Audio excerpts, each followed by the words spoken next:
İman, bilgi, hikmet ve marifet üzerine inşa edilmiş olan İslam medeniyeti aslında bir infak medeniyetidir.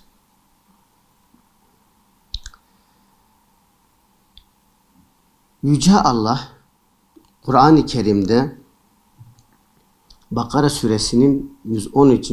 ayetinde ve akimus salate ve atuz zekate ve ma tuqaddimu li enfusikum min hayrin teciduhu indallah.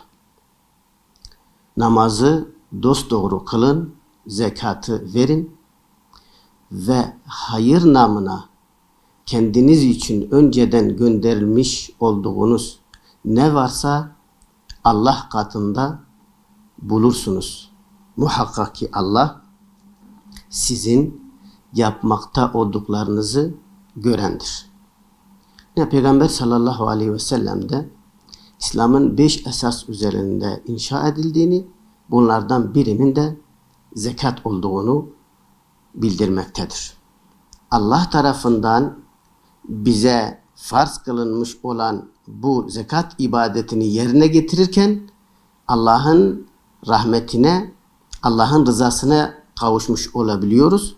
Bu bir. Tabi burada daha önce de bahsettiğimiz gibi niyet esastır. Çünkü Yüce Allah biz kurban ibadetini icra ederken Hac suresinin 37. ayetinde şöyle buyurmaktadırlar.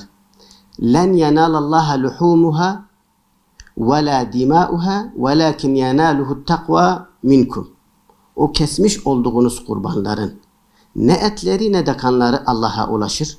Allah'a ulaşacak olan sadece sizin o samimiyetiniz, o takvanızdır. Aslında nefsimizi bencillikten, cimrilikten ve hasetten de arındırıyoruz. Yani nefsimizi teskiye ediyoruz zekat vermekle. Malın kendisiyle olan yönüdür, boyutudur. Bu da zekat vermekle aslında malımızı, zekatımızı kinden, hasetten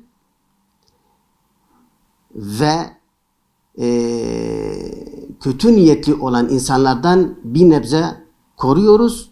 Malımızı muhafaza altına alıyoruz. Malımızı koruma altına alıyoruz. Şöyle bir örnek düşünebiliriz. Misalen şu anda budama mevsimidir ve bir çiftçi bağda ağaçlarını buduyor. Budamanın ne anlama geldiğini bilmeyen bir insan bu çiftçinin aslında ağaçları yok ettiğini, ağaçları mahvettiğini düşünebilir.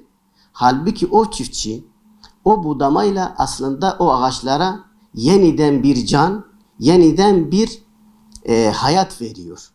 Dolayısıyla zekatta şekilsel olarak biz verdiğimiz zaman sanki malımızı eksiltiyoruz gibi görünse de aslında malımız bereketleniyor, ona bir maneviyat kazandırılmış oluyor.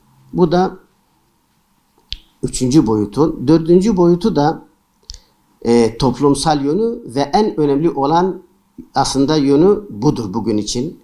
Çünkü şu anda biz Ramazan ayındayız ve Peygamberimiz sallallahu aleyhi ve sellem infakın en fazla yaptığı dönem ve ay bu aydı.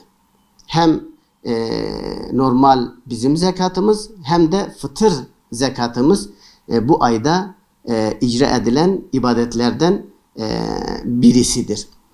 Dolayısıyla toplumsal boyutu da şudur. Vereceğimiz zekat ve fitreler zengin ile fakirler arasında örülmüş bir köprüdür. İnşa edilmiş bir köprüdür. Yani zengin malını fakirlere dağıtmakla hem kendi ibadetini yerine getirmiş olmakla beraber o fakir olan insanların sevgisini ve toplumda birlik ve beraberlik algısını, duygusunu oluşturmaya sebep oluyor zekat. Fitre Ramazan ayına mahsus olan mal ile yapılan bir ibadettir. Namaz kılarken insanın namazda bazen şaşırdığını biliyorsunuz. Bunun için Peygamber sallallahu aleyhi ve sellem sehiv secdesi diye tabir ettiği namazı tamamlama şeyi var. İşte nasıl ki o eksik veyahut da fazla kılmış olduğumuz namazı Allah katında tamamlayan sehiv secdesi neyse, Ramazan-ı Şerif'te tuttuğumuz orucun Allah katında o kadar sevabı büyüktür ki Peygamber sallallahu aleyhi ve sellem diyor ki, Yüce Allah buyuruyor, diyor ki ancak ben kuluma veririm ve kulum razı olur. Limiti o kadar yüksektir ki Yüce Allah o limiti insanlığa bildirmemiştir. Nitekim her yaptığımız bir ibadetin Allah katında 10 ve hatta 700'e kadar bir sevabı vardır. İlla siyame fe innehu li ve ana uczi bihi. Oruç benim ibadetimdir. Ancak ben kuluma mükafatını veririm ve o mutlu olur. Onun için o kadar Ramazan ibadetinin Allah katında değeri vardır ki bu değerin herhangi bir noksanlığa maruz kalmaması için bu fitir sadakası o eksiklikleri tamamlamaktadır. Dolayısıyla biz Allah rızası için ibadetimizi icra ediyoruz ama gel gör ki insanız, beşeriz, bazen hata yaparız, bazen bilmesek bile bu ibadetimize bazı istenmedik durumlar getirebiliriz. İşte bu bizim verdiğimiz fitir sadakası ki o da bayramın başından başlıyor aslında.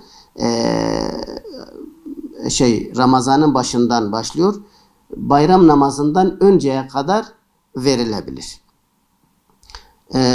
Şu anda biz şehir merkezlerinde yaşadığımız için biz para olarak vermesini tavsiye ediyoruz. Yani bugün Diyanet İşleri Başkanlığı kişi başı 180 lirayı belirlemiştir. Biz diyoruz 200 lira da verebilirsiniz. Ve tavsiye ettiğimiz yerde Gazze'dir. Biz diyoruz ki zekat ve fitrelerimizi şu anda yeryüzünde en muhtaç ve en mağdur olan mazlum kardeşlerimize ulaştırmaya çalışın. Biz oraya gönderdik ve bunu da tavsiye ediyoruz. Herkesin de oraya zekat ve fitrelerini göndermesini tavsiye ediyoruz. Rabbim hepimizden kabul etsin inşallah.